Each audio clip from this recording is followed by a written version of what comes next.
Hi, Pa. How you doing? I've got your work up here, and I've got your 3 iterations. Thanks so much for getting these in. Okay, so the first thing I want to mention is that a lot of times when you're showing your iterations or variations of your logos, you want to keep anything away from them that could distract from the visual demeanor of the logo itself. And I think this is too close in all three cases. And I also think your logos are too close to each other.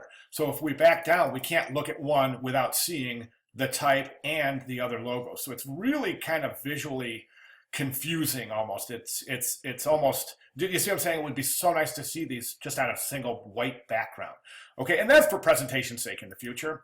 Let's take a look at the first. Now listen, I'm gonna say something here and follow me on this for a second, okay? But you're about to graduate with a bachelor's in graphic design, and this gives you, you are now one of the elite.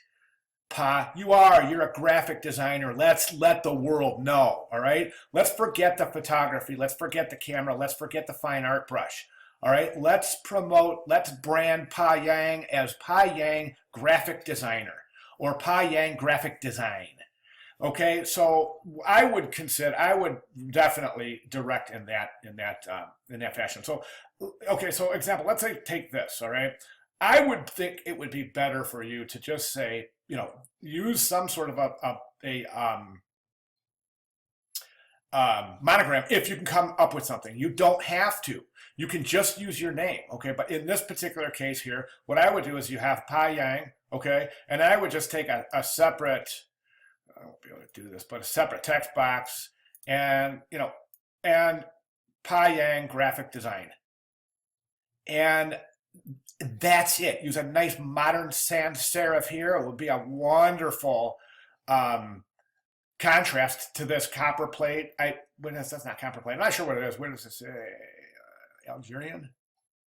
Okay, yeah, it'll be a really wonderful contrast. Okay, in that case, you wouldn't need anything here. Or you could try the PA, try working with it, okay? At any rate, I would add graphic design. This right here, this one right here, this is sending the wrong signal. It's sending that almost that you're a painter. Okay, so it's going to do two things. You add the word graphic design here, it's going to create some confusion because you see this fine art brush and this brush strokes indicating hand rendered, and then graphic design, which is typically thought of as a digital medium. So that kind of sends the wrong message. And then this one here, I think this third one is just, it's too blocky. It's going to be really, it's not going to be very versatile at all. Okay, so that would be my recommendation, and I hope I'm making sense. If you have any questions about that, I mean, run it. If you have a friend or somebody you can talk to about my recommendations, see what they say. But my point is this, Pa, is that you, like I said, you are now in a elite group. You're a designer. You're a graphic designer. You're about to graduate. This gives you the right to apply for work at any studio in the world. And that's huge. And that's how we should brand you.